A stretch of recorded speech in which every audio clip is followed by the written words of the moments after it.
हम में से ज्यादातर लोगों को ये तो पता होता है कि किसी भी स्टॉक को कब खरीदना चाहिए, पर 90% लोगों को ये नहीं पता होता कि हमें स्टॉक सेल कब करना चाहिए। जी हाँ दोस्तों, आज मैं आप लोगों से कुछ ऐसे फैक्ट शेयर करने वाला हूँ जिसके बाद आप लोगों को स्टॉक बेचने में काफी आसानी होगी। तो मैं हरीश देवगन स्वागत करता हूँ आपका आप ही के channel stock trading by Devgan में।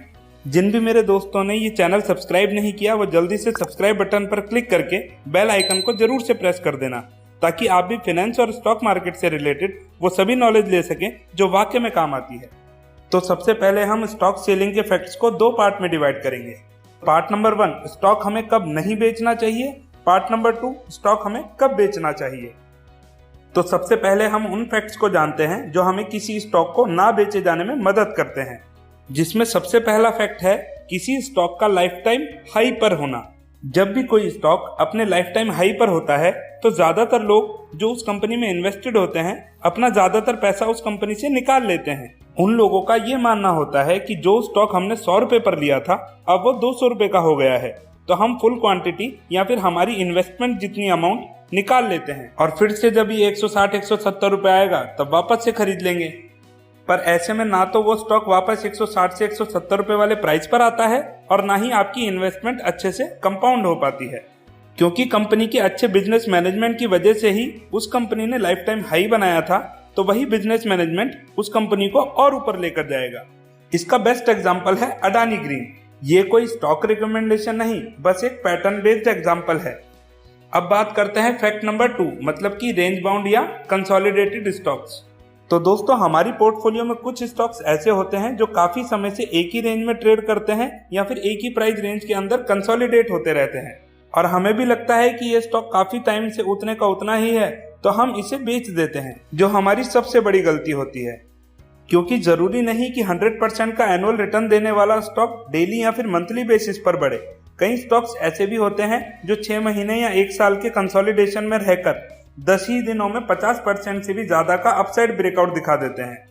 इसका एग्जांपल है फार्मा सेक्टर के अधिकतर स्टॉक्स जो कोविड-19 की वजह से कई गुना तक बढ़ गए। ऐसा ही हाल फिलहाल के दिनों में स्टील सेक्टर से रिलेटेड शेयर्स में भी देखा गया। अब बात करते हैं फैक्ट नंबर 3, मतलब आउट परफॉर्मिंग स्टॉक्स के बारे में। हमारी पोर्टफोलियो में कुछ स्टॉक्स ऐसे होते हैं जो हमें अच्छा प्रॉफिट देते हैं, तो वहीं दूसरी तरफ कुछ ऐसे स्टॉक्स भी होते हैं जो हमें लॉस देते हैं। ऐसी सिचुएशन में हम में से ज्यादातर लोग प्रॉफिट वाले स्टॉक को बेचकर लॉस वाली कंपनी में एवरेज करने के पर्पज से इन्वेस्ट कर बैठते हैं।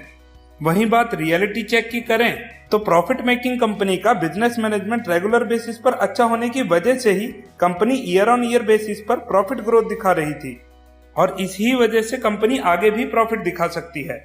वहीं लॉस मेकिंग कंपनी बढ़ते हुए डेट या फिर खराब मैनेजमेंट के चलते ही रेगुलर बेसिस पर लॉस दिखा रही थी, जो कि आगे भी कंटिन्यू रह सकता है। ऐसे में प्रॉफिट मेकिंग कंपनी का पैसा लॉस मेकिंग कंपनी में लगाना हमारी काफी बड़ी गलती हो सकती है। तो दोस्तों, ये थे वो फैक्ट्स जो हमें अच्छे स्टॉक को न बेचने में मदद करते हैं। अब बात करते हैं उन फैक्ट्स की जो किसी भी स्टॉक को बेचने के समय काफी इंपॉर्टेंट रोल प्ले करते हैं। तो इसमें सबसे पहला फैक्ट है हमारा उस कंपनी या स्टॉक को लेकर विजन।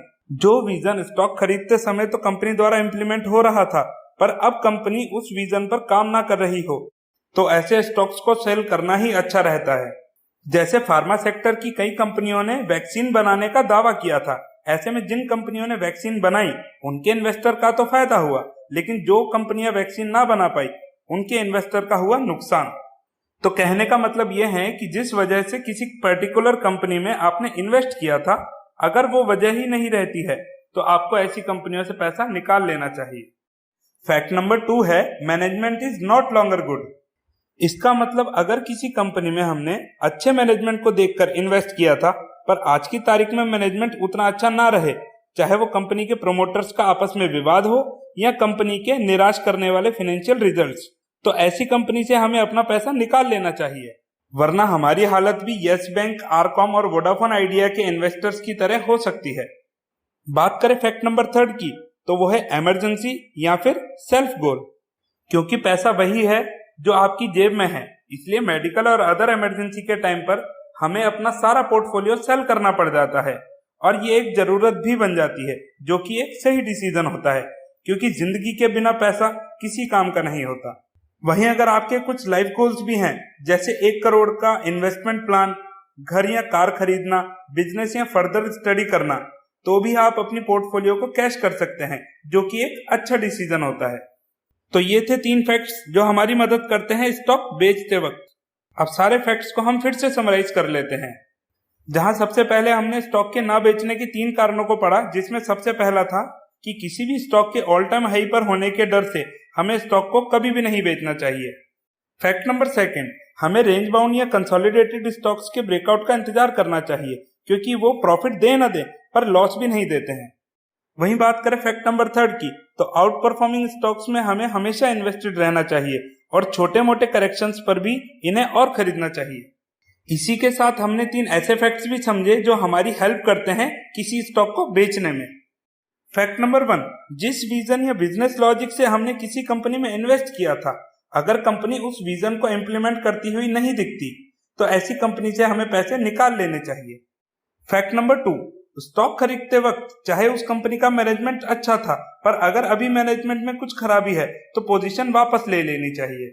अगर आइडिया और यस बैंक के इन्वेस्टर्स भी इस पॉइंट को समझ लेते तो वो भी बर्बाद होने से बच जाते।